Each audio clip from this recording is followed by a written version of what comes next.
of State Services yesterday dispersed protesters who stormed the headquarters This office on Tuesday morning, but we were met with resistance by the officials who then started shooting sporadically to disperse them. Before they were dispersed, rights activist and leader of the protest, Deji Adeyaju, alleged that he was offered the sum of 1 million naira by some persons to suspend the protest. He displayed the cash, pointing out that the money was offered to him at gunpoint. He, however, failed to disclose the identity of the persons. They know the circumstances they put us before they gave us the money. Exactly. You understand? So the people that gave the money, they know them. You understand? And we that they gave the money, we also know those who gave the money. Exactly. We are saying now that we know our life may be at risk. You understand?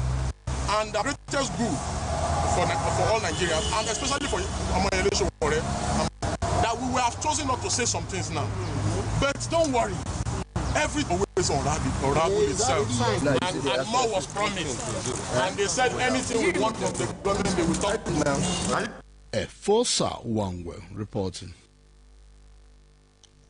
The executive chairman over the local government area, Mr. Jenkins Ewaike Osunde, has joined millions of people to congratulate Edo State Governor, Mr. Godwin Obaseki, on the occasion of his 3 years in office. A statement by Mr. Osunde on behalf of the people of Owedo local government said the workaholic zeal with which Governor Obaseki brought governance closer has reawakened the consciousness of the people.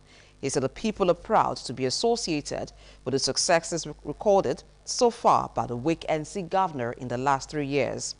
The local government chairman said the people are challenged by the desire of the state governor to take Edo State to an enviable height in areas of social and economic strata. Mr. Osunde, while congratulating the governor, said Owedo people pledged their unalloyed support to his administration. In the same vein, members of Association of Local Government of Nigeria, Edo State Chapter, has felicitated for the governor of Edo State, Mr. Godwin Obaseki, on the 3rd year anniversary of his administration. A statement signed by the chairman of the association, Mr. Ewaike Jenkins Osunde of Owedo local government area, on behalf of others, said the governor has redesigned governance and brought sanity to it. They said Edo State in the last 3 years has witnessed tremendous developmental strides as a result of the governor's uncommon commitment in deploying available resources for the advancement of the state. They pray that God continues to endow the governor with wisdom, knowledge, and strength to pilot Edo State to the next level. They also used the occasion of the 3rd year anniversary to appreciate the governor for his tenacity, steadfastness, and consistent courage as exemplified in Alagodao. The National Union of Local Government Employees, Edo State Chapter, has congratulated the state governor, Mr. Godwin Obaseki, as he marks 3 years in office. A statement signed by the state NOGI president, Comrade Lazarus Imokai Adorolo, said the workers of the state local government rejoice with the governor in view of his track record in the past 3 years speak volume. He said the governor has been able to put smiles on the faces of Edo people because he understands the yearnings and aspirations of the workers. The workers, while felicitating what the governor fondly referred to as Wake NC governor, said they have become happier since he assumed the leadership of the state.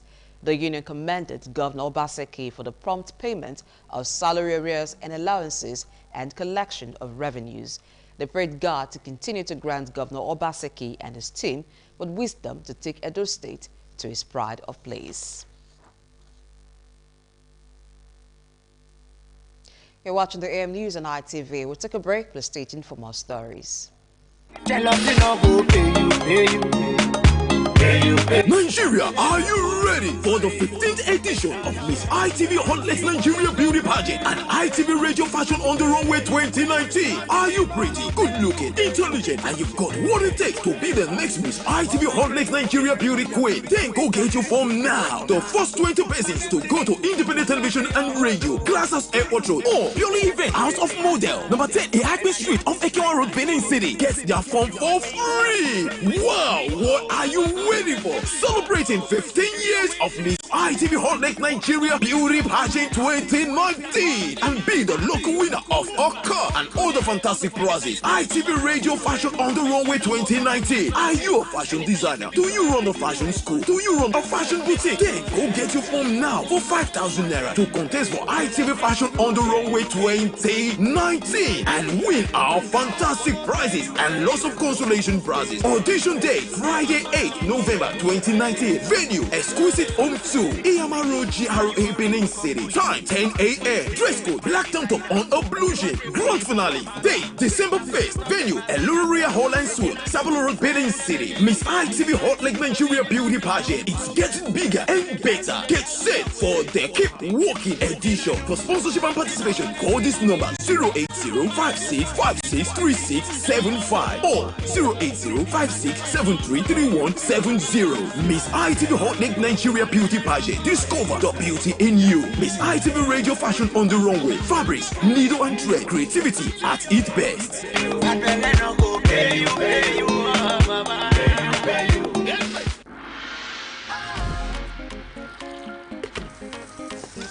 Introducing Kada Catering Service, a division of Kada Cinemas and Entertainment Center, providing you quality, delicious and tasty meals produced in a most hygienic environment. What is that occasion or event? Birthday party, housewarming, annual general meeting, burial ceremony? Kada Catering Services has got your back for local, continental and Chinese cuisines for that occasion. Save yourself the stress and make your event unique, classy and outstanding with our top-of-the-range event management services. For all your bookings, visit us at Kada Cinemas and Entertainment Center, Sapler Road, Benin City, or call us on 0807-350-6900. Kada Catering Services, indoor and outdoor premier catering.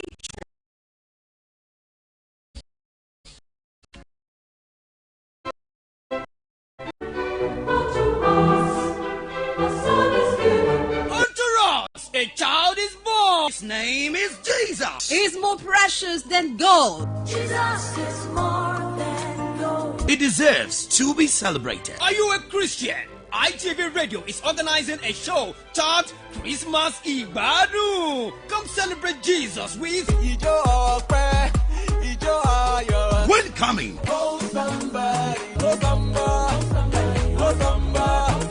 There shall be lots of fun with DJ Ultimate, different artists, cartoon characters, games garden, and other side attractions. Competitions include I Know My Parents, hot ball, color match, balloon busting, skip and race, etc., etc., with fantastic prizes. Wow!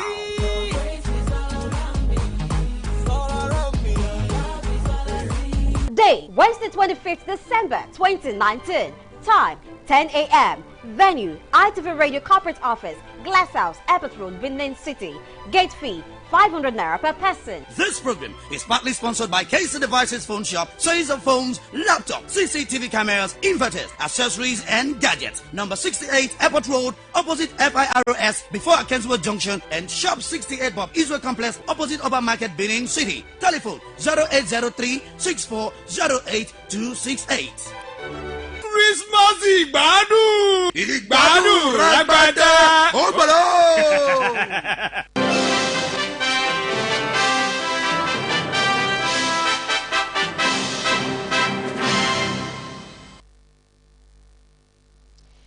Thank you for staying with us on the AM News on ITV. As the Governor Gordon Obaseki-led administration turns 3 years in office, some Benin City residents have called on the governor to put in more efforts, especially in the area of job creation. Aikboje Korea reports that some of the respondents scored the administration high in the delivery of dividends of democracy to the people. As the governor of Edo State, I will discharge my duties. I will discharge my duties to the best of my ability. On the 12th of November 2016, Governor Gordon Obaseki was inaugurated as governor of Edo State after he was declared winner of the September 28 governorship election by the Independent National Electoral Commission. 3 years down the lane, some Edo people have commended the administration of the governor. In the area of education, he has done very well. In terms of industrialization, he has also done very well. So far, so well. He's trying to bring in corporate governance from the Agbero style, where illiterates, kingdom-minded people take the saddle position. If he can continue and the people are ready to support him, we'll be out of darkness. They have done well. We thank him for the one they have done. And we also want to encourage him to do better than the one he have done. So far, so well, things are okay. At least he's doing well with the little he has in the purse. So what else we want to expect, at least with what we are seeing on ground now? There are, however, those who have the opinion that Governor Godwin Obaseki has not delivered on his promises to the people, especially in the area of employment of youth. From the employment of this administration, how many people, how many of them are from your family? How many of them are from my family?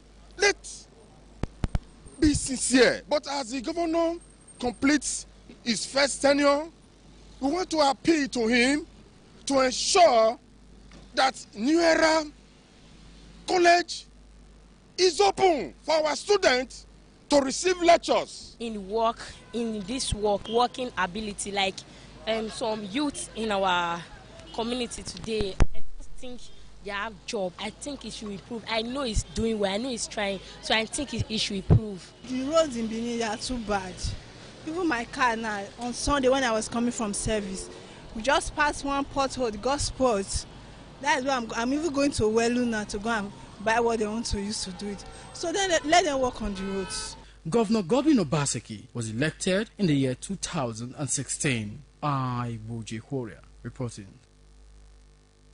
Senate President Senator Ahmed Lawan has asked the Committee on Appropriations to lay its report on the 2020 budget on November 26 for consideration and passage before the end of the month.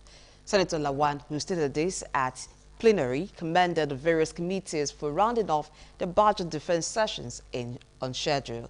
He insisted that the resolve of the National Assembly to revert to the January to December budget cycle remains sacrosanct.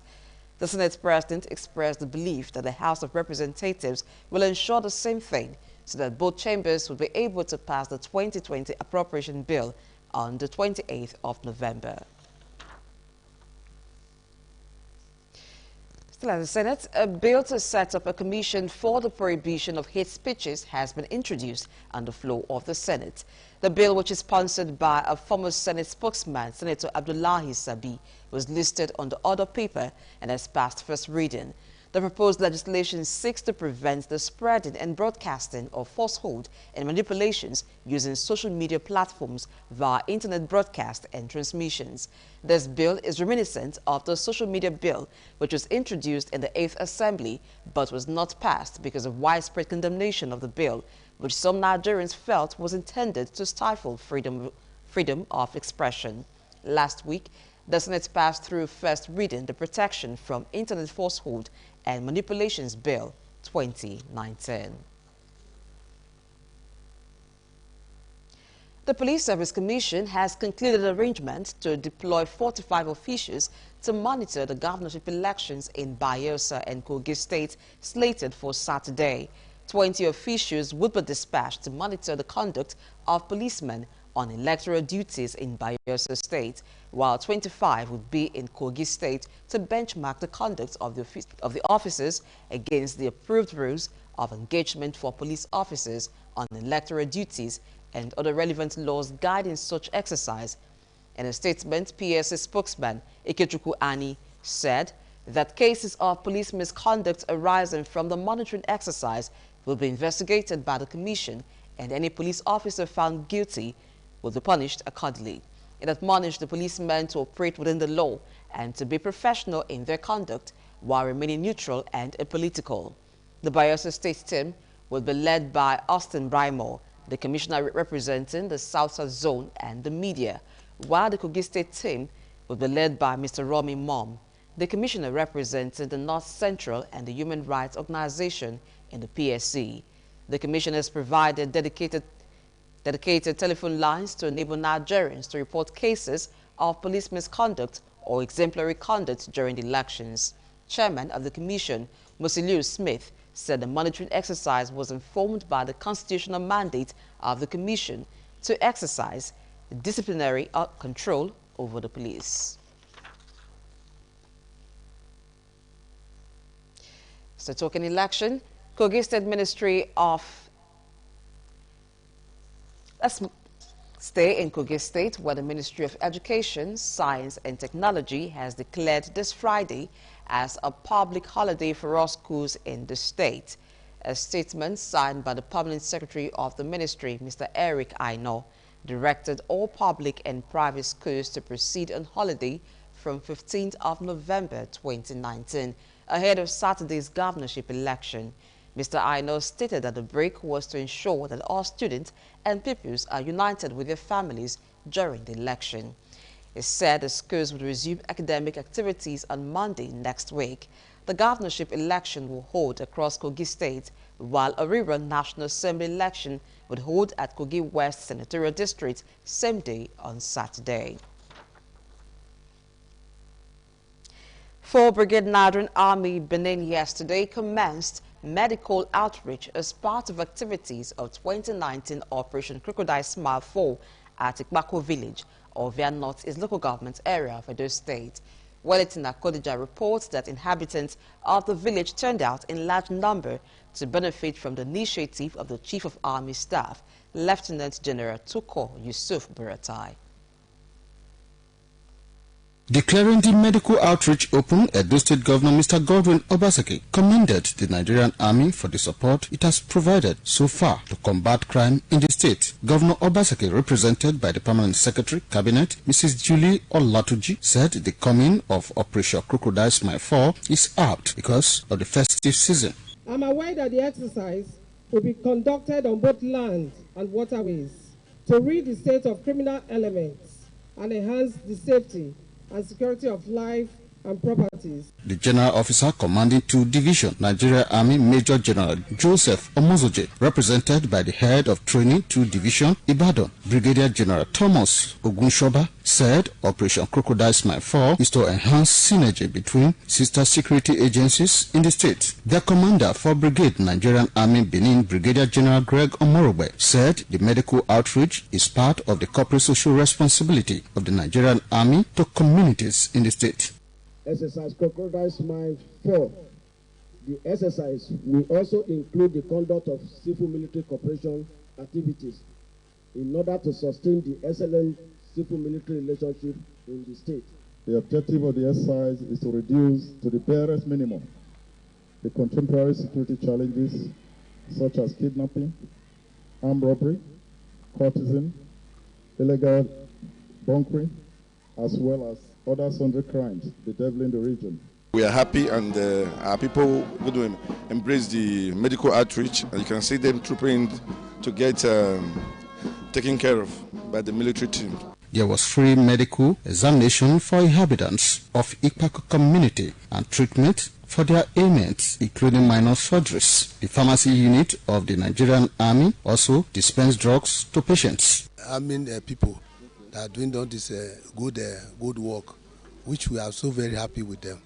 If they continue like that, I know the whole community will be free. We never expected that, the military can be so auspicious. I think as they come, every sickness where they people body, they won't cure. According to the Nigerian Army, a camp have been sited with various equipment for training of personnel drawn from the military and paramilitary agencies for the Operation Crocodile Smile 4. Wellington Akodija reported.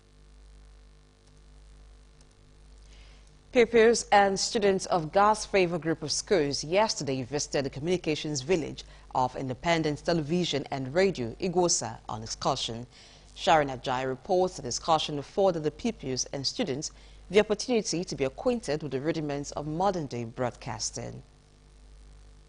Pupils and students of God's Favor Group of Schools were taken on a guided tour around the facilities and departments of the station. The tour guide, Uyi Agbomofwegbe, educated the pupils and students on the functions of the facilities in disseminating information to viewers and listeners at home. The reason we have these materials is because we want to be able to save our recordings for posterity. We want to be able to save our recordings for future. is the reason when you come here, for example, you can find a program that was recorded or produced as far back as 2002. Pupils and students of Gas Favor Group of Schools' first port of call was the newsroom, radio studio, transmission hall, library, television studio, master control room, and the ultra-modern digital studio. Head teacher of the school and some students comment on the excursion. I learned that the radio is also called a blind medium because nobody cares what you are wearing or the styles of dress. They only cares about what you are saying. I learned that the newsroom is where the reporters and the editors meet to bring together their news stories. I learned about the mass. Mass works in hand with the transmitter to transfer the news to the globe so that everybody around the world can hear the news. It was really nice being in ITV and radio. And also, I believe our students have learned today. And ITV is a very good place today to take your students for an excursion. And the major essence for this excursion is to expose our students so that they will also have a first-hand information about the broadcasting.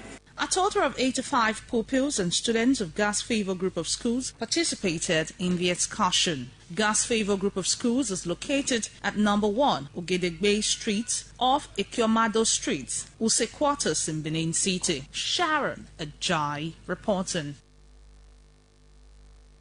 Now let's talk sports. Nigerian midfielder Wilfred Ndidi has been listed in English Premier League Team of the Week.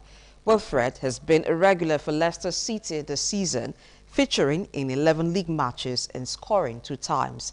However, his brilliant performance in the Foxes' 2-0 win against Arsenal last weekend earned him a place on the list. In a 4-4-2 formation, the Nigerian international is in midfield alongside teammate Maddison, Wolves' Adama Traore and Burnley's Dwight McNeil. And they are teamed up with the rest of the Super Eagles squad as they prepare to battle Benin and Lesotho on Wednesday and Sunday for the 2021 AFCON qualifiers. And that's it on the AM News and ITV. Thank you for watching. I am Blessing Aiche. Join me at 9:30 for the news updates. Good morning.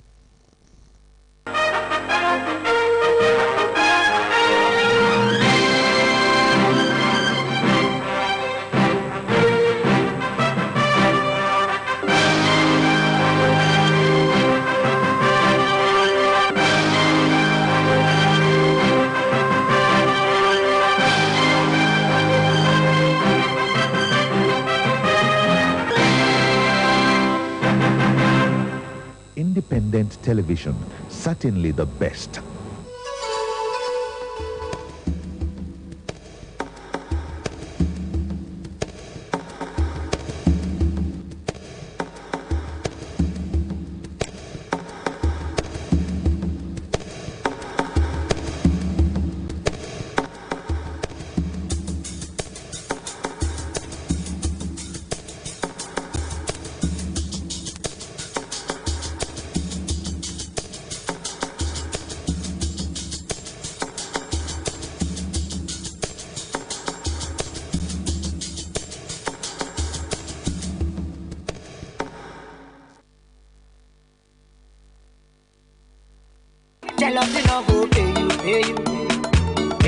Nigeria, are you ready for the 15th edition of Miss ITV Hot Legs Nigeria Beauty Pageant and ITV Radio Fashion on the Runway 2019? Are you pretty, good looking, intelligent, and you've got what it takes to be the next Miss ITV Hot Legs Nigeria Beauty Queen? Then go get your form now. The first 20 persons to go to Independent Television and Radio, Glasshouse Airport Road, or Purely Event House of Model, number 10 Ehagbe Street off Ekewa Road, Benin City. Get their form for free. Wow, what are you waiting for? Celebrating 15 years of Miss ITV Hot Legs Nigeria Beauty Pageant 2019 and be the local winner of a car and other fantastic prizes. ITV Radio Fashion on the Runway 2019. Are you a fashion designer? Do you run a fashion school? Do you run a fashion boutique? Then go get your form now for 5,000 naira to contest for ITV Fashion on the Runway 2019 and win our fantastic prizes and lots of consolation prizes. Chairman of the occasion, Barrister Case Lomwerabo, Constitutional and Human Rights Lawyer. Special guest Mr. Banner, Honorable Gideon Obaka, former Edo State Commissioner for Education. Audition day, Friday 8 November 2019. Venue, Exquisite Home 2, Iyama Road, GRA, Benin City. Time, 10 a.m. Dress code, black tank top on Oblusion. Grand finale, date, December 1st. Venue, Eluria Hall and Suite, Sabalo Road, Benin City. Miss ITV Hot Lake Nigeria Beauty Pageant. It's getting bigger and better. Get set for the Keep Walking edition. This event is supported by Oviomu Foundation, helping to build a better society through numerous platforms.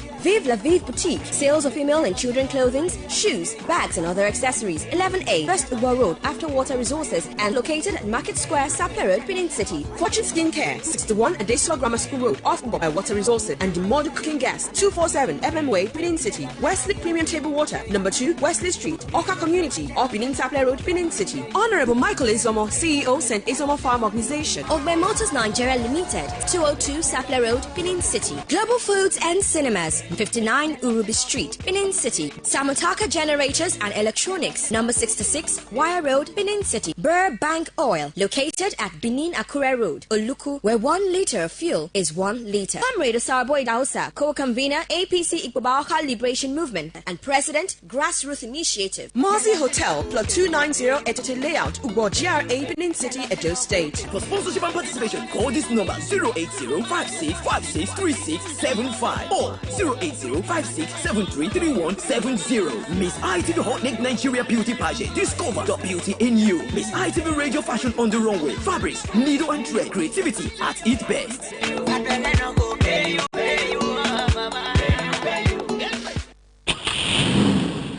Remember saying na ember month na we dey so accident not just dey happen.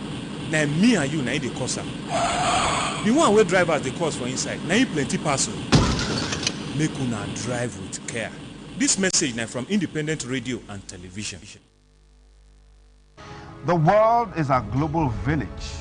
And that's because information travels beyond boundaries. And on This Morning on ITV, we guarantee unbiased analysis on topical issues that will educate you, entertain you. So join us. Join us. Join us. Join us. Join us. Join us. Every Sunday to Thursday, 7 a.m. to 10 a.m. on your ultimate news and current affairs program on television. This Morning on ITV, TMR. Join us.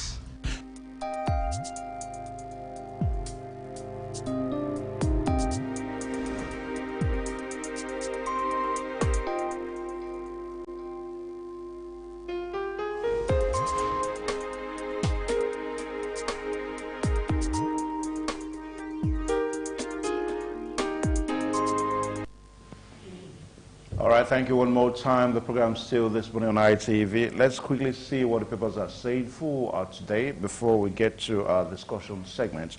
And our first point of call is on the Punch newspaper. NBA Sans article hate speech bill draconian. And we're going to be looking at that today as we get along. Also looking at the political situation in Edo State. Already we have Harrison Ezeko on the standby, and also expecting Solomon Idiogbe. NBA Sans article say hate speech bill draconian is the first headline on the Punch newspaper for today. And I took $140,000 US to Obasanjo on article in-laws instructions, and that comes in from a witness on the Punch newspaper. Still on the Punch newspaper, Edo APC crisis deepens as faction suspends Oshomole.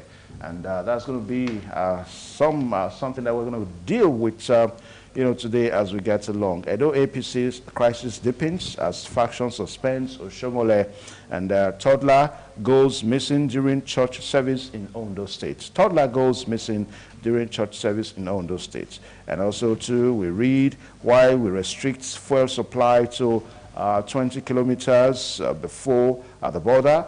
And that comes in from the Nigeria Customs, talking about the recent ongoing border closure in the country. Excessive charges killing Nigerian airlines and others. IATA is of that opinion on the Punch newspaper this morning. Court orders burning of 42 million naira shoe polish in Anambra. Court orders burning of 42 million naira shoe polish in Anambra State. Kaduna man keeps sister in 2 years solitary confirm it is also one big bold headline on the Punch newspaper for today. Police arraign man for posing as doctor. Police arraign man for posing as doctor. Customs intercept 68.9 million naira smuggled frozen products at airports. And family kicks as salesman dies in police custody. All these are some of the headlines you need to watch out for on the Punch newspaper this morning. On the Vanguard is an expert of call now. And of course, we've got one or two stories just booting up as we get along the program for today. Top on the Vanguard newspaper at this time, we read that High Court disqualified APC's deputy governor candidate in Bayelsa State.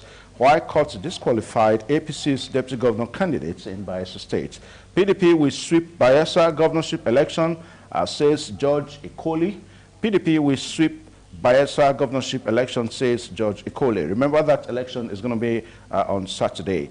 And we read also that police rescue another boy kidnapped in Kano. And those are some of the headlines on the Vanguard newspaper. High Court disqualify APC, deputy APC's governor candidates in Bayelsa. And Kogi campus killings is also a big, bold headline for Vanguard today. South Africa set to start e-visa system to attract more tourists. South Africa set to start e-visa system to attract more tourists. Excitement as Archbishop Okeke celebrates 66th birthday with Onitsha prison inmates. All these are stories on the Vanguard newspaper for today. The Premium Times is an expert of call now. And of course, on the Premium Times, we have one or two stories still booting up. Remember, the program is this morning on ITV on independent television here in Benin City. Wednesday, beautiful Wednesday. I told you that today is World Kindness Day, so you trust me as possible to be kind to people out there.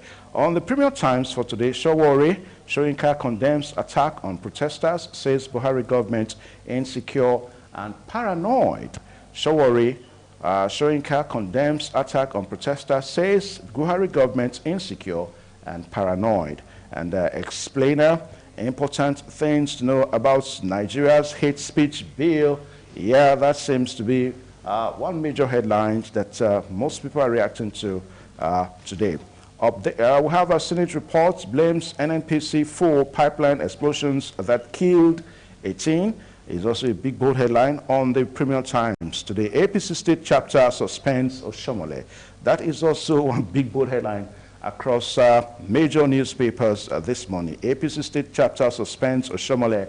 Remember, Oshomole is the current national chairman of the All Progressives Congress. APC Chapter, that's Edo State APC Chapter suspends Oshomole. You get a copy of the Premium Times and perhaps all the newspapers today so that you can read the details there. The Guardian newspaper is an expert of call now. And of course, on the Guardian newspaper, outrage as Senate imposes death penalty on hate speech offenders. Outrage as Senate imposes death penalty on hate speech offenders. Only yesterday, it went through the first reading on the floor of the Senate to be precise. So we are told that Nigerians are still expecting to know the nitty-gritty of that bill. So already we read that outrage as Senate imposes death penalty on hate speech offenders. Well, these are some of the stories you need to follow as we follow them this morning on our program Independent, this morning on ITV on Independent Television. Well, we have Nowita Igbotako with us, who is a frontline human activist and also a serial author of many books. Sir, you're welcome to this program this morning on ITV. Good morning. Yeah, we're looking at the hate speech bill that has been presented before the Senate just yesterday, the first reading. And Nigerians are yet to know the details. But it appears, going by what we read here now, that there seems to be death penalty for those that will be found guilty if this bill eventually becomes a law. What are your reactions? Well, first and foremost, such bill is not needed in our political climate right now because the system is confronted with so many issues. You have economic issues, you have Omoyele Sowore in detention, and a lot of preparations. Yeah, but he has been bailed, only still expected. Well, you know, you see what happened in Abuja yesterday, you know, at the DSS office and things like that. So, H bill for now is ill-timed. It's ill-timed. It will not go well for the polity for now, because people, and the kind of democracy we operate in Nigeria is a kind of amateur democracy. Now you cannot say so. Because it's amateur democracy, because the operators, most of them are not matured. They have democracy, or a democracy of witch hunting, political witch hunting. Now, when you say most of them are not matured, I'll take that as your own opinion. Well, it's my opinion, because hate speech, anti-hate speech bill is more like the police thing, police bill thing, that is autonomy for the police and things like that, state police, so to say. You understand? It will be abused.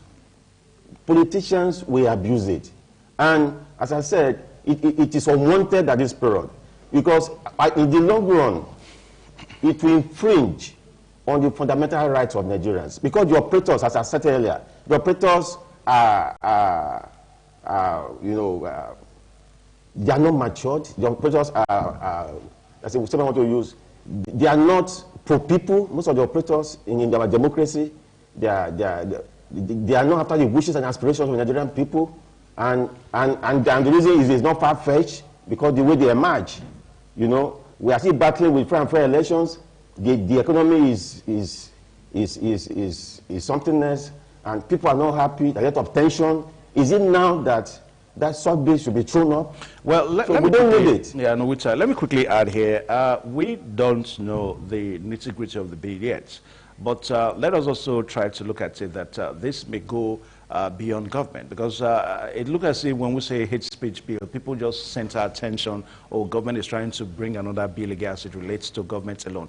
But don't you think that this hate speech bill may perhaps relate to you and I? I mean, if I speak hate speech against you, you can take me to court, and if I'm found guilty, I'll be liable. Don't you think so? In most cases, what is obtainable in our system is mostly politically motivated. The other time, people were talking that the Igbos should go back to their base, that the Hausas should go back to their base. And if you look at the thing critically, it is the handiwork of political contenders in the system, political gladiators who want to be, you know, to be heard, who want relevance in the system. So, hate speech is more about the elite. You know, because if you look at the definition of hate speech, you know, it's threat or abusive statement or written or horror, you know, against a particular group, you know, or race or religion. And the way this is done, in most cases, is politically motivated. Well, but I think for this government now, for a government that is fully constituted, I mean, we are not at elections now. Elections is going to be sometime in 3-4 years' time.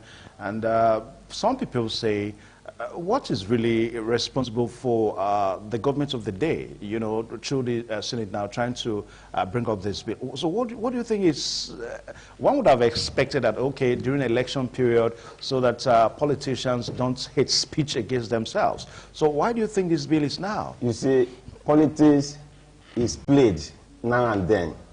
In Edo State, politics is being played. You see what happened yesterday in Edo State. So people are already scheming. People are already, you know, playing their game towards 2023 or something.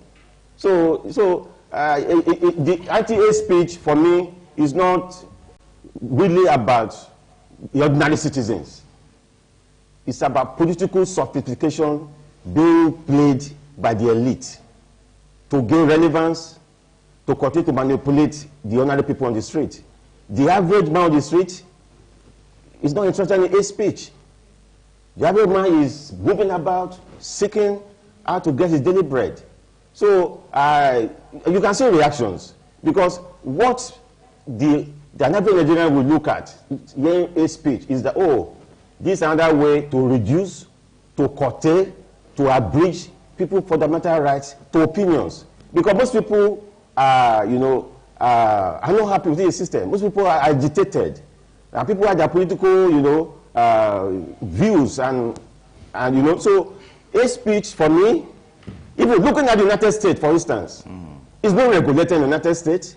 The First Amendment made it very clear that hate speech is protected. Hate speech is protected. It's a free speech.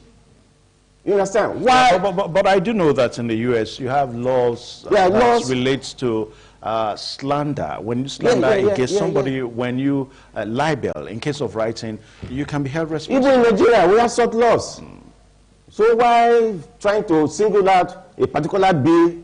For me, it will snowball into political witch hunting. It will further eat the system.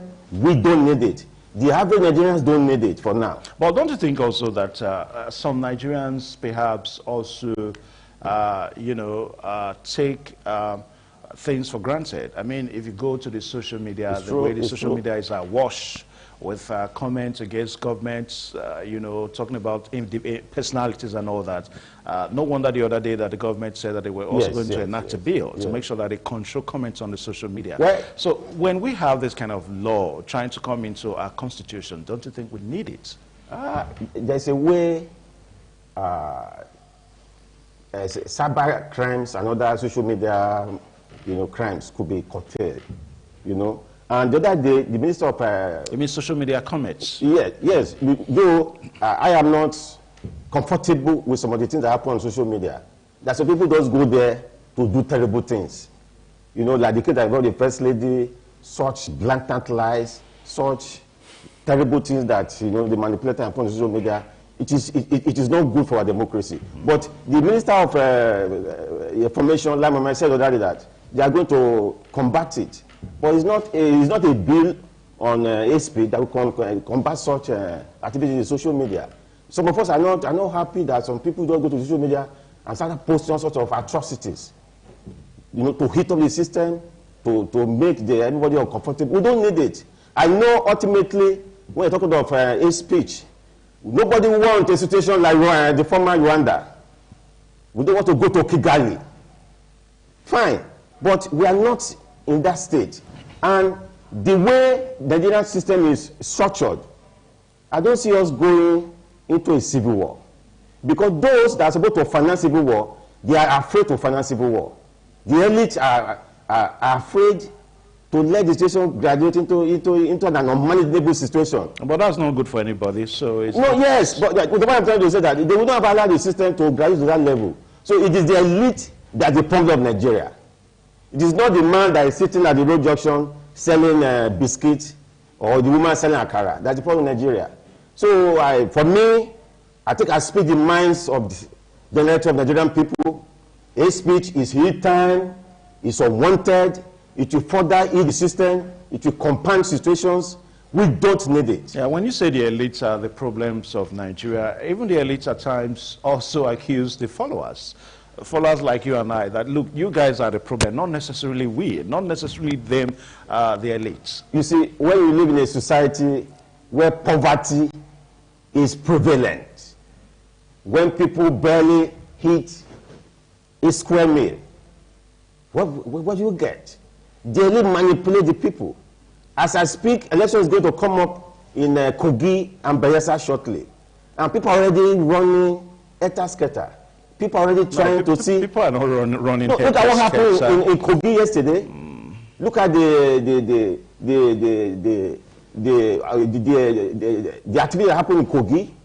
The police was there. Mahmoud, the Yane Chama was there. Look at that situation. So the system is already agitated. People, you see, so... No, the system is not agitated. No. Let's you don't stay in Kogi State, so you can't say... No, we read, we follow up.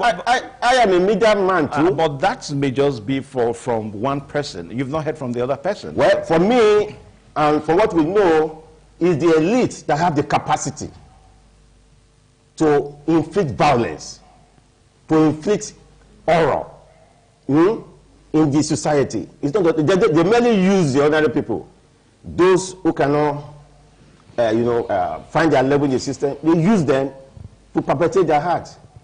All the political things we are seeing, all the political manipulations, the elite will not use their children. It's street urchins.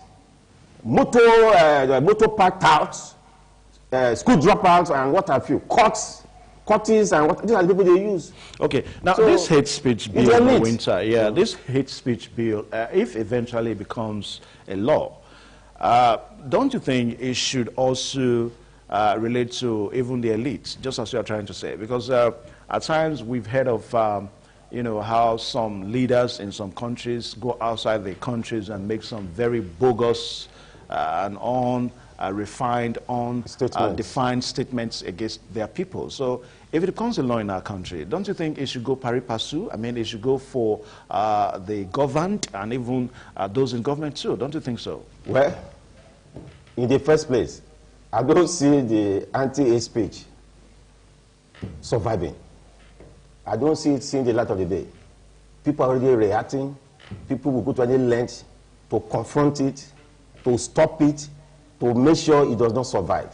But if you say, well, our democracy is just nascent, you know, as I said from the beginning, most of our politicians, they are parochial. Most of them, not all of them. Yeah, but they have this selfish agenda which they inflict on the society. So if you have a system that is well structured. When you say most of our politicians, I think that would be too unrealistic. No, most of them, we see what they do. Okay, look at what happened at those days yesterday.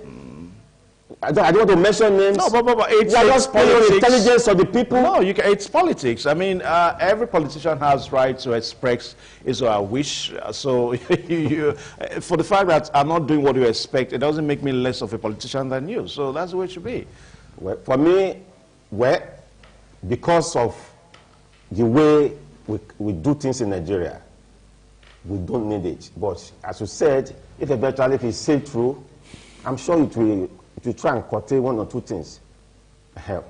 You understand? But if it says true, I see the operators sitting at the corridor of power, using it to winch-hunt their political enemies. Okay. Now, some people say that this hate speech thing, people probably don't even know what really constitutes hate speech. So for them, the people trying to promote the bill should try to educate the people first. That, look, this is what constitutes hate speech. So please be careful so that you don't make it. So what are your reactions to this? We'll be trying to look at the bill. From a few days ago, we tried to look at it, what the senator is trying to do. Well, I think by and large, but ultimately, it will not all go well for us. Because the operators in the system, they will not let it work. They will use it to their advantage. And I don't want to point across fingers. We know what is already happening in the polity. You know, people already projecting. Look at what is happening in the presidency, for instance. People already projecting for 2023. So, and in this political chess game, the ordinary people are not relevant. So, as I said, it's the elite. They are the manipulators, they are the originators of hate speech and what have you, because they do it to further the political nest. That's the truth of the matter. Okay, well, looking at the diversity of our country in terms of culture, in terms of tradition, in terms of the seemingly impression by some people that, look, this country is too big, it's too wide in terms of our culture, our religion and all that. Now, we cannot live together. That's the impression of some people. Now, for them, there's that tendency for them to hate speech against another person. There's a tendency for an Igbo man to hate speech against a Kalabari man. There's a tendency for a Bini man to hate speech against an Hausa man. Don't you think, looking at all this, with this kind of, things, trying to play out in our country, that we need this kind of a bill? Evans, an average Nigerian citizen is going about his or her business. It's the elite that are the problem of Nigeria. So you are saying that this bill cannot promote unity in this country? Those who are funding the ambassador of racism, ethnicism, religious, whatever, they are the elite. Do you see somebody that is hungry that will not be saying, okay, you see an Hausa man, even in Benin, you see another man, the remotest place in Delta, you see an Igbo man, it is the elite that will hit up this thing to their own advantage. So, as I said, the ordinary people are just like pounds. They don't use them, and so it's the elite that have the capacity to sponsor a speech. Okay, is it easy for someone to go and rent a hall, do a press release and addressing people? An Oguma will do that to pay for publicity and all that. We don't want this obtainable in the system. So, for me, the anti-speech bill is for the elite, and by the elite. So it can.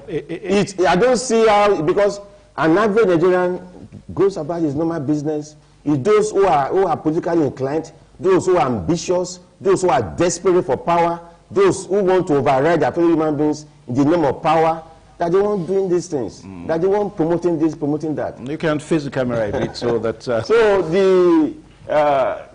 the fact of the matter, viewers, is that we don't need it in this democracy. We don't need it.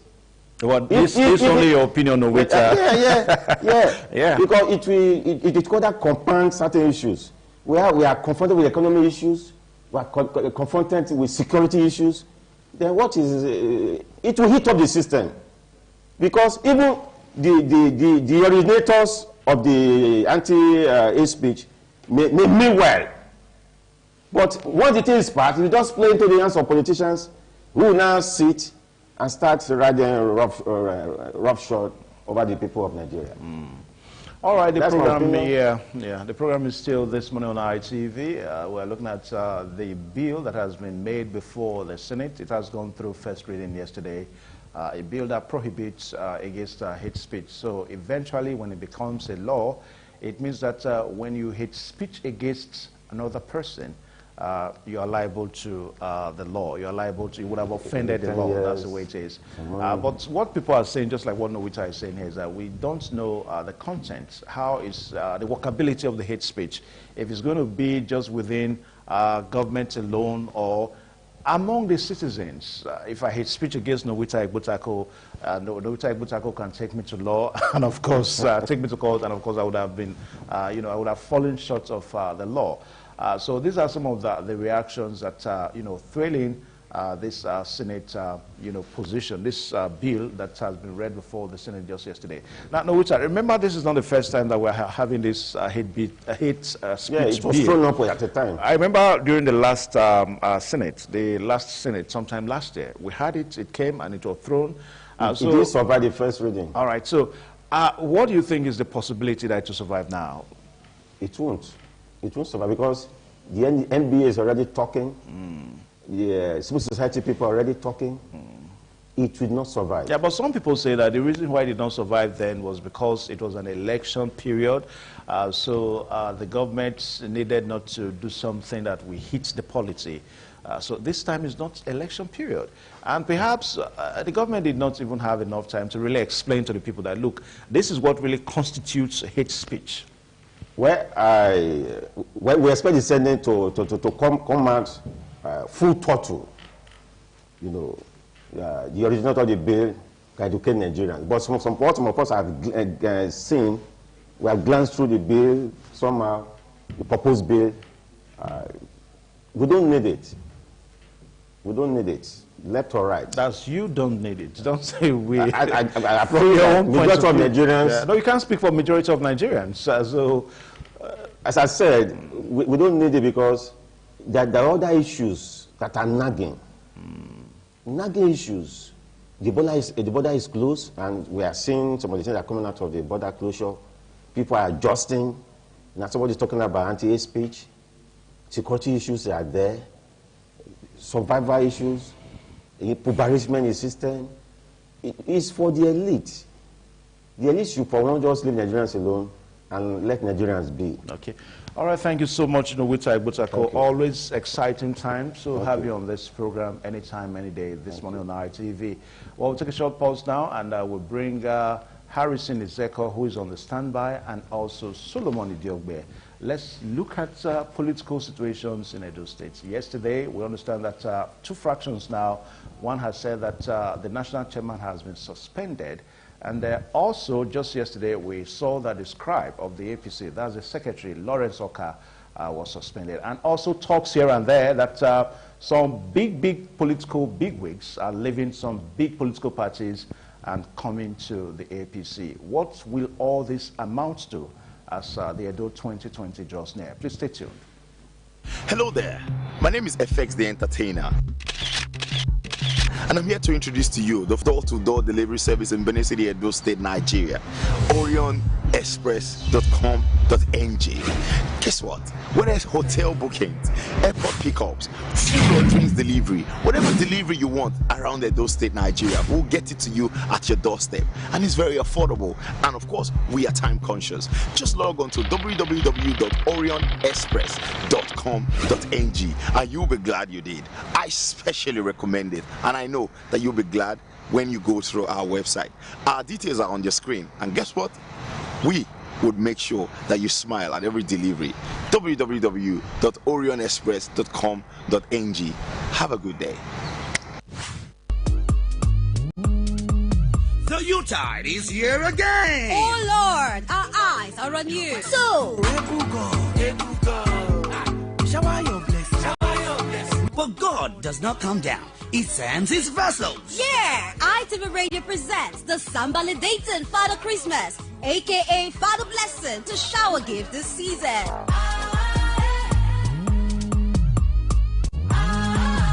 Kindly invite ITV and Radio Sambalidating Father Christmas, aka Father Blessing, to put smiles on the faces of your children. Visitation commences November 2019. We hereby call on schools, churches, and corporate organizations to make their booking now, as visitation is on first come, first served basis. Santa Claus is coming to town. For booking, call 0708 365 2474. This show is supported by IKO Gas and Sons Limited, dealers in all kinds of phones and accessories, 4G Wi-Fi, gadgets, SIM cards, registration, and many more. Located at Shop 18 Golden Plaza, 17 First Ibiwe Street, off Uppermarket Road, Benin City. Petro Tracking Services Limited, experts in professional certificate training programs such as health, safety, and environmental management, introduction to rig operations, pipeline maintenance, and non-destructive testing level 1 and 2. Number 12, Iriri Road, Oko ADP, GRA, Benin City. Silvercast American Technology Battery for original inverters, long-lasting Silvercast batteries for cars, trucks, caterpillars, and generators. 104 Akwapawa Road, opposite Polaris Bank, Benin City. Vuen Clothing for quality textiles, lace, Daviva, High Target, Super Print, Hollandis, London Wax, Brocade, Satin, and many more. 63 Mission Road, opposite Access Bank, Benin City. ITV and Radio Sambalidating Father Christmas. Shower your blessings.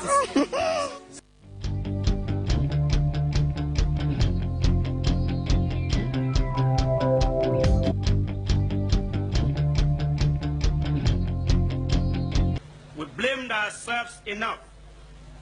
We complained enough. We cried enough. We fought ourselves enough.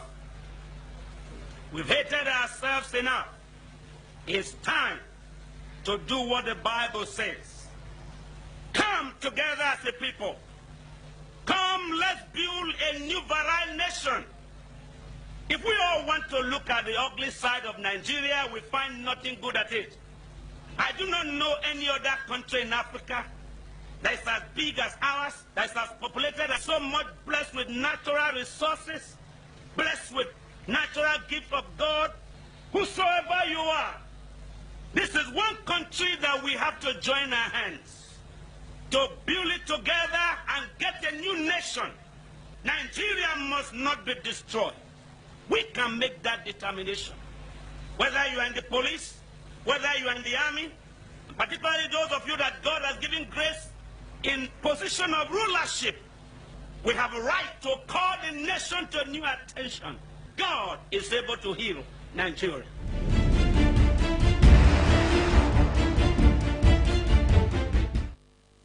All right, the very late Archbishop Benson Idahosa there, giving some words on Mabo on the program this morning on ITV. We have Solomon Idugbe here and also Harrison Ezeko, who is a member of the APC and from Ward 2. He's a councillor from Ward 2 in Oredo here. Gentlemen, you're welcome to the program this morning on ITV. Thank you very much. Good morning. Yeah, we're going to be looking at the political situation in Edo State since July this year, when we had the Edo State House of Assembly inaugurated. It's almost tempting to say that there has been no peace, so to say, you know, in the polity and particularly in the All Progressives Congress. Issues here and there, and we saw yesterday some issues also culminating into suspending the national chairman of the APC, Adams Oshomole, and also suspending the secretary, Lawrence Oka, of the APC. Now, all this is, you know, already moving towards the 2020 election. And as we speak now, the Congress is around the corner, and also the primaries is also around the corner. So all this, what do you really make out of this, Solomon Idugbe? Well, you know, they are all what you can term as build-up to the 2020 electionary issues. Well, for me, it is not a good sign. Because even as you mentioned APC, don't forget too that the sister organization or the sister political party is also having its own share. But that seems not to be in the limelight. Oh, of course it is. If yesterday the PDP issued a notice publicly that they were putting a stop to all activities of POI in PDP. So, and then you come to APC, you had the first news that broke that the chairman of the APC has been removed by a majority of the state working committee, and just only a few hours after that, you had another one that was saying that the state party secretary has been removal has been rectified, and the national party chairman, of course, has been suspended. But let me tell you this: if now suspended from APC in Edo State. Well, let me tell you that is just an attempt to create what the politicians call the ruffle. You understand?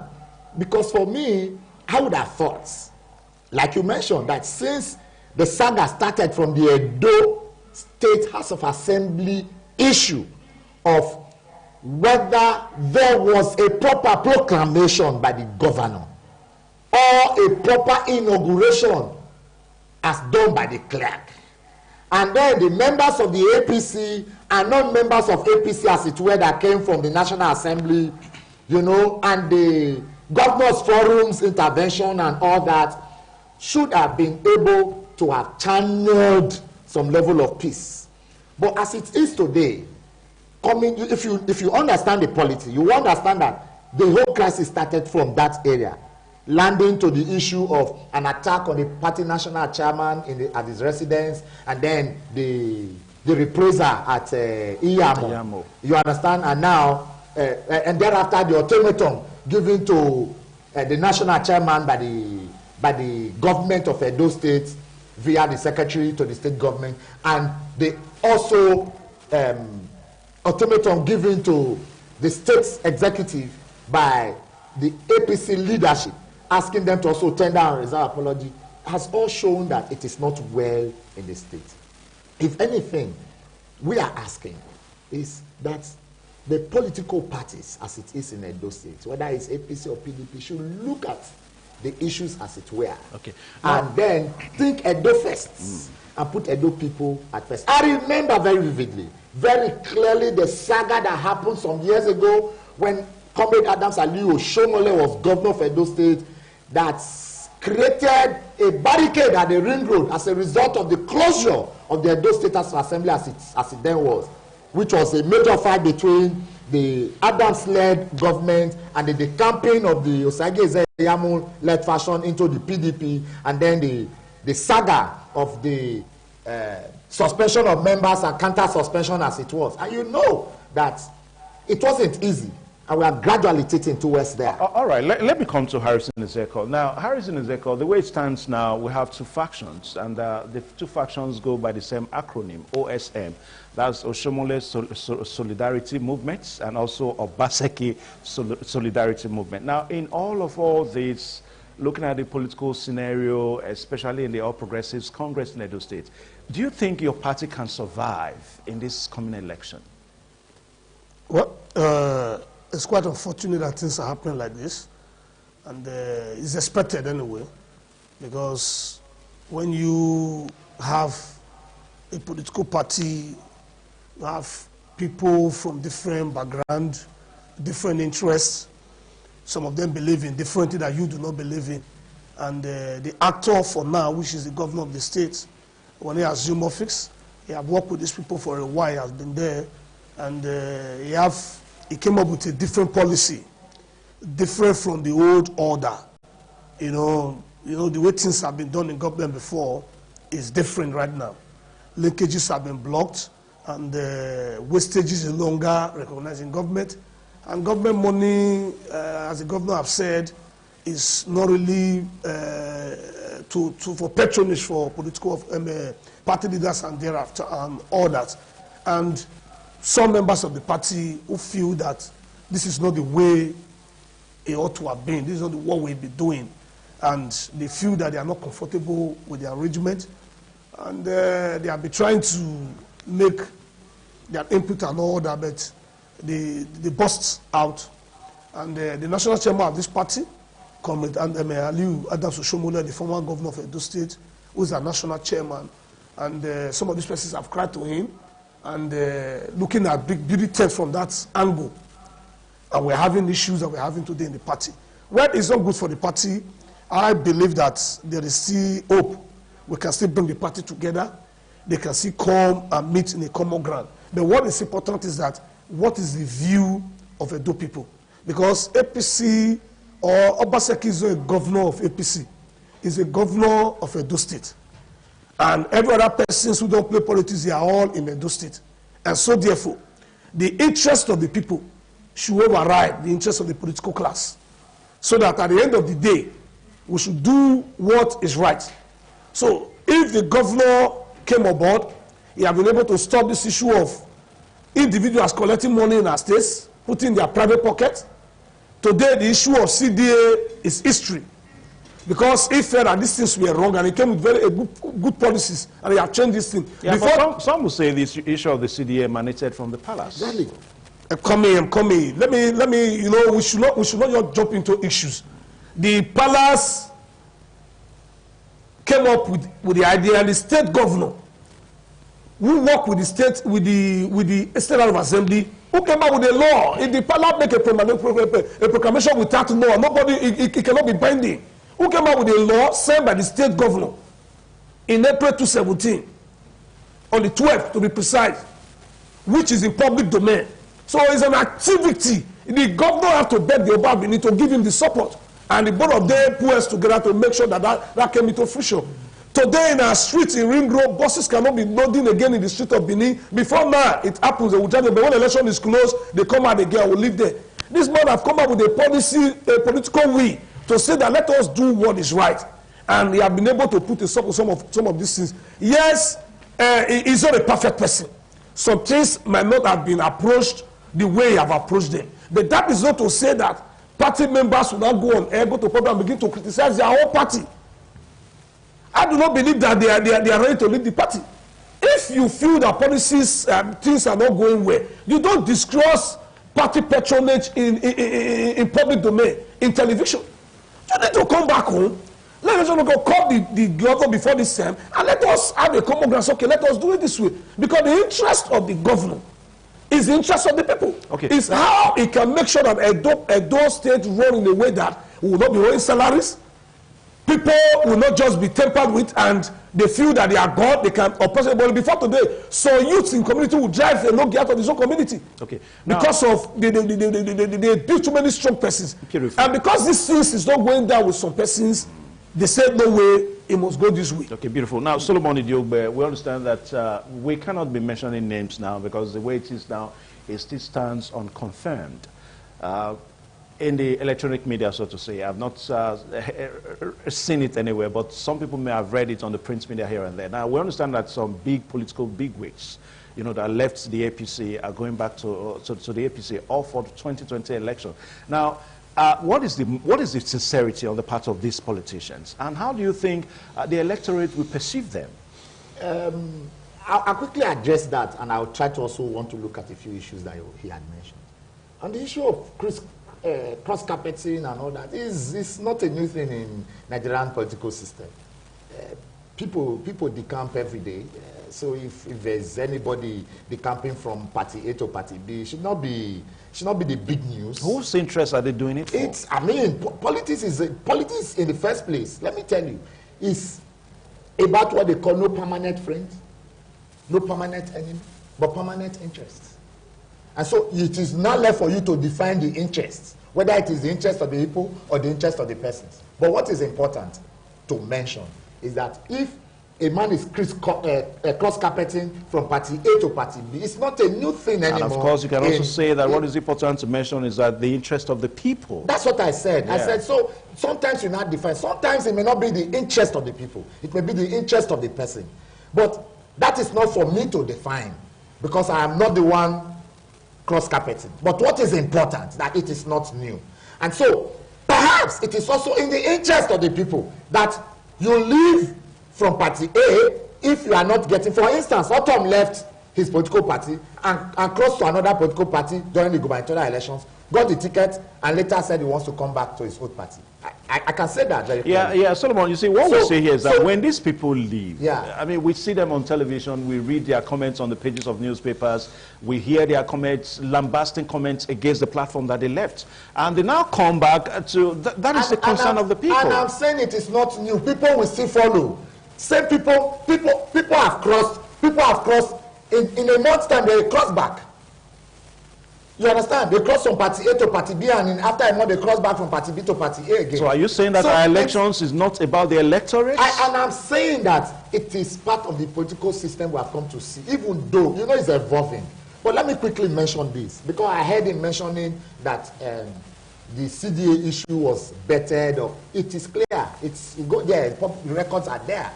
The Omonoba Nedoku Apollo Obaewa the second, while he was coming on his inauguration and during his inaugural speech, made it clear that he had come to eradicate CDA. Yeah, but that was a wish. I am coming. That was a wish. The Oba could not have taken it to become a law. Yeah. That the same palace gave to our governor a document buttressing the need to eradicate CDA. It took over 8 months before he acted, until the palace personally invited the legislators from the Edo State House Assembly and gave them an idea that this was what the palace wants. So let us not just look at it. Let us not just look at it from one angle. Look, let me tell you. Let somebody Solomon Idiogbe, let's get something straight here. Now, the palace is our traditional constituency, so to say. But the palace cannot take a bill to the Edo State House of Assembly. And I'm saying it is the state governor. And I'm saying by law. It was not the state governor that submitted that bill as an executive bill. It was the palace that submitted the bill. It was the palace that, yes. You see, let me tell you, you are a journalist. Go and do investigative journalism on this matter, and you will discover that I'm not lying to you. Are you saying that the state governor did not have any input in it, and that would have become a law? It's just the same way about the Gele issue. You know, when non-natives, non-indigents come to our own Edo State, casting aspersion at the palace, and you see the state governor getting mute and feeling like they are my in-laws. We are in-laws, we don't need to overreact. These are issues that are in the public domain. But let us look at it. Sometimes don't overblow it. Don't take too much glory on things that you didn't actually bear.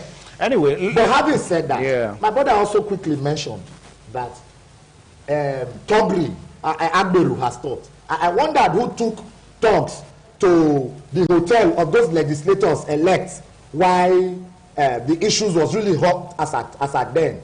We also, I mean, you saw the clips where the small outfits that the governor and the government of Edo State carved out, the the small outfit was used to cover some hoodlums who went terrorizing the legislators-elect at the hotel.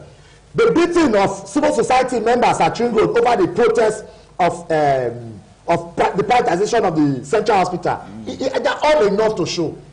The same man who says he likes education so much, who has banned tumbling, closed down a primary school in Benin City, Atope here.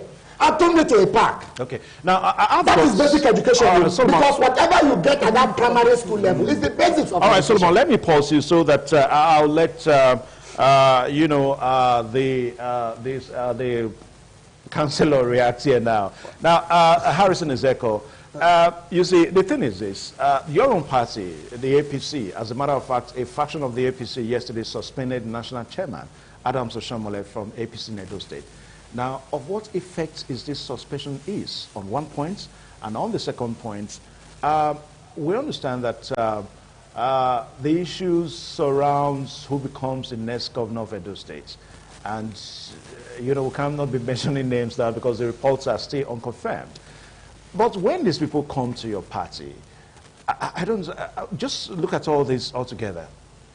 Well, for me, I wouldn't want to join issues with Solomon this morning, but let me correct an impression that the CDAB, as a legislator, we cannot just come on there. I want you to start from the suspension of the national chairman. As a legislator, that B is an executive B. An executive B is being submitted by the governor of the state to the State House of Assembly, and they do the normal work they needed to do there.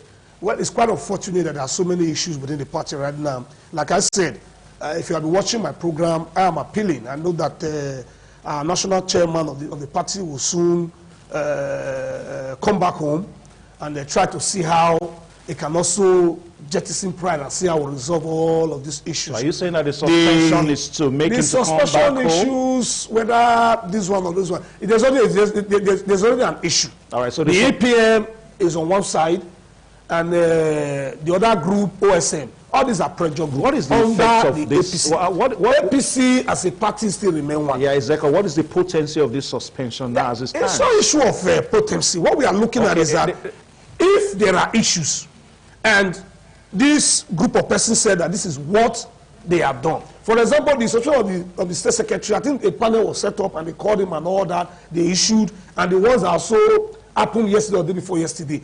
All these are all the issues that have come up to try to see that how the two parties can be on the same area, the two groups. But what I'm saying is that this group will still work together. They are members of this party. They have not left the party.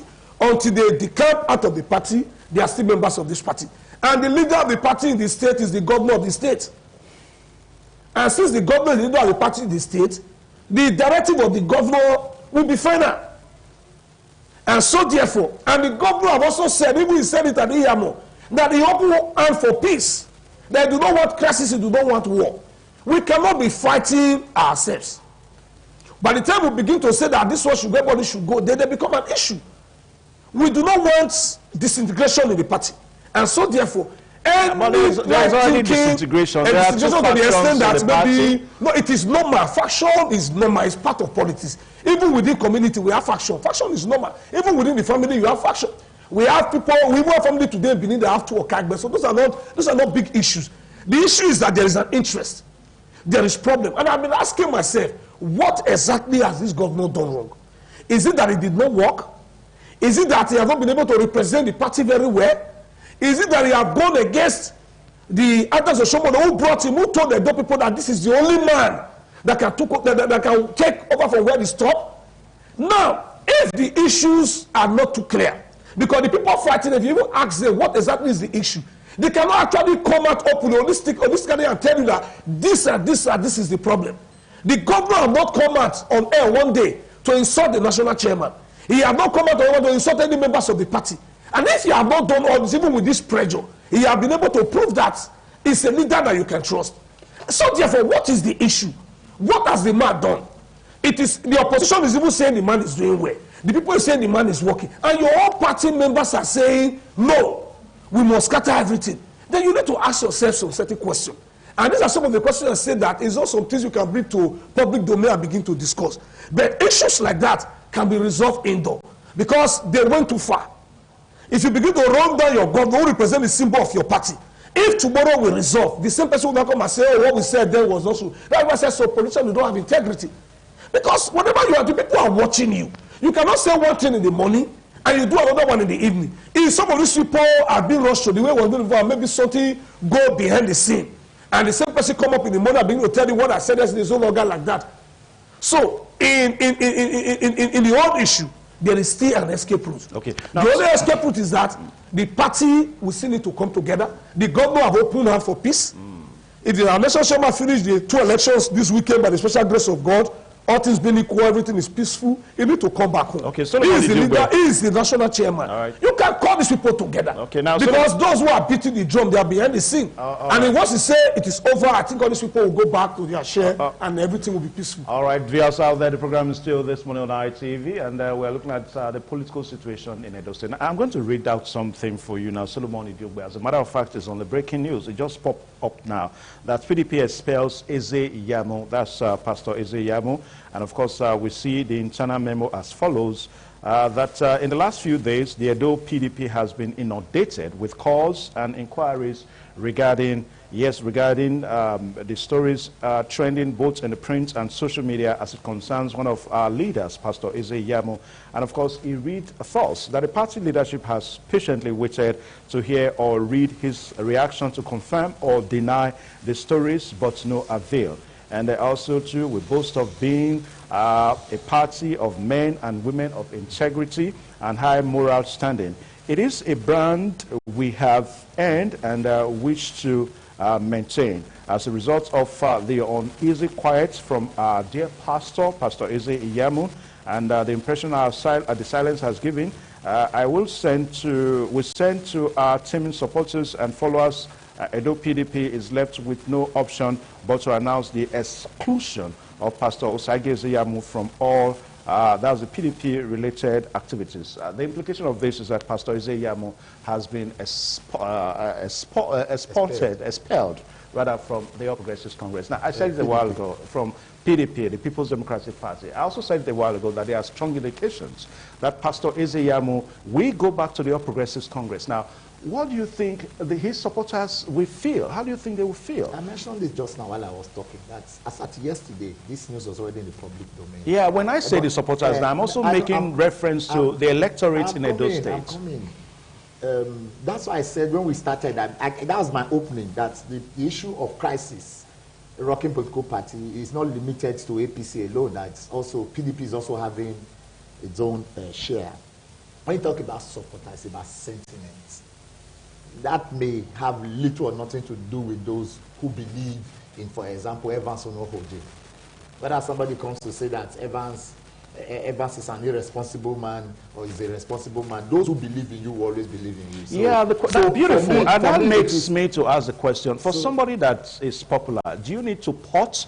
Do you need to change your terms for you to test your popularity? Do you need to leave from party A to party B to check your popularity? My brother Ezeko's attention to that as far as Edo or Nigerian politics is concerned, you can only but contest election under a political platform. We know. So if for any reason I'm not Eze Yamu, I may not be able to speak for him because I'm not asked to. So just like I'm not able to speak for some persons because I'm not ordered to. But I'll say this very clearly, that if he thinks that his initial political party isn't doing well enough or isn't comfortable enough for him to strike, and that he wants support, I mean, he has freedom of association. The last time I checked, the country's constitution has that as a right for him. So now the question is, does a political party do enough for you to win an election? Is the election about the political parties or about the electorate? Now, is it not the electorate that believe in you, that votes for you? Solomon Idiogbe. As much as it's about the electorate, Evans, let us get it clear. We're talking political issues and political focus here.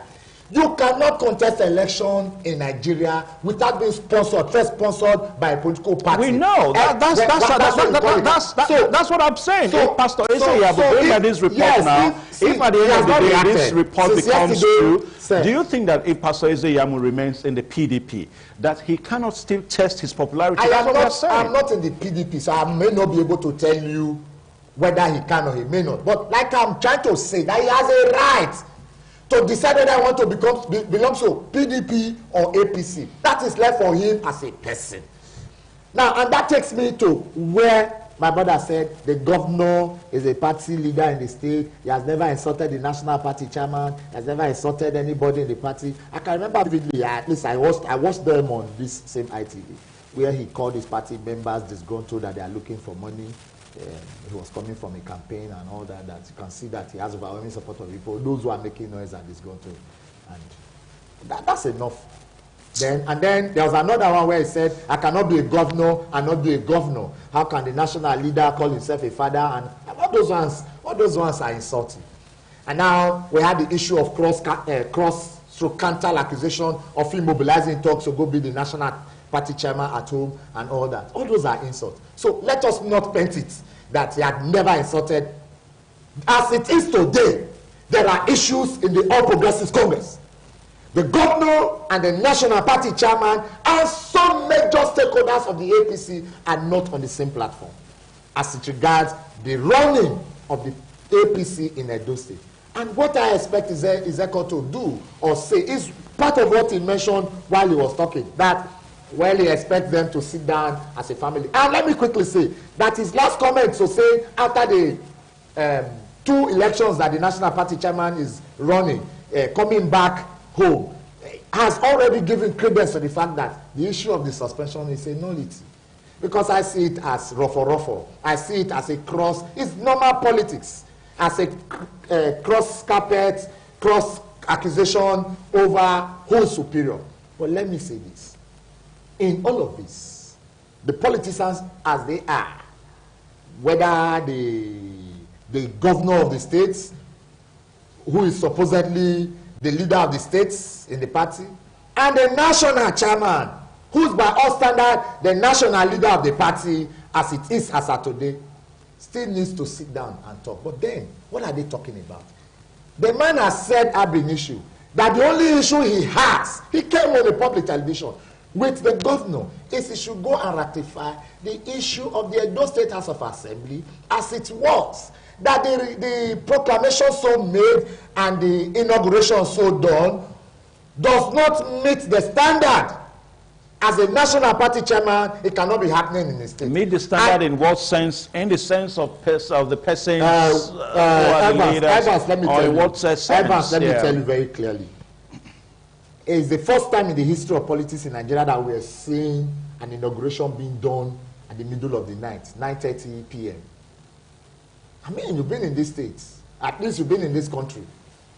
It's only the first time we're seeing the kind of political inauguration that we had never seen, where people wear shorts to the Halo chamber. I could still remember when Comrade Adams Ali Oshomole, then as it was, as a governor, came to the House of Assembly to present a budget. Yeah, he was worked out. Solomon, we understand. Now, these are constitutional issues. Solomon, we must address these issues the way they are. Because if you talk about a proclamation being sent and an inauguration done in the night, there's no part of the Constitution that specifies the time that an inauguration will be done.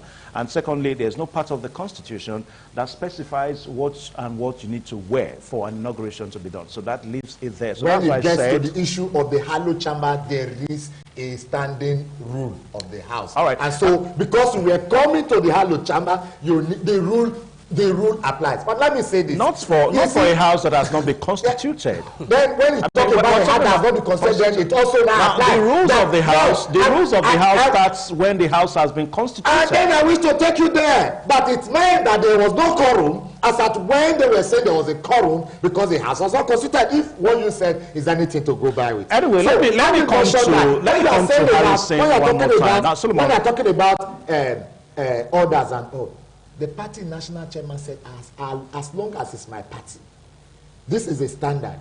He brought the issue of the presidential proclamation to the National Assembly as an example.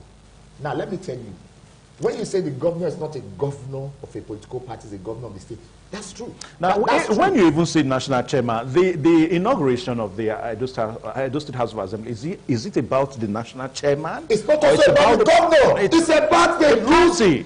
It's not about the party. Anyway, let me leave you there. It's not about the governor, the national chairman. It's about the rule of the house and constitutional rights. Harrison Ezekiel. Now, you just saw the PDP's reaction, saying that Eze Yamo has been expelled from the PDP. Your own party, the All Progressives Congress, how ready are you guys to receive? He was once in the APC and he left, he went to the PDP. So how far are you ready now to receive him back home? The way the report is not... And as far as I'm concerned, I think the party at the state level here is not aware yet that Pastor Osage Eze Yamu is coming to the party. And I feel that, well, it's quite unfortunate. Where people tell you that politics, you can do whatever you like, it doesn't mean people are watching you. Osage Eze Yamu is a very big animal, and I respect him. People just... It's a very big individual.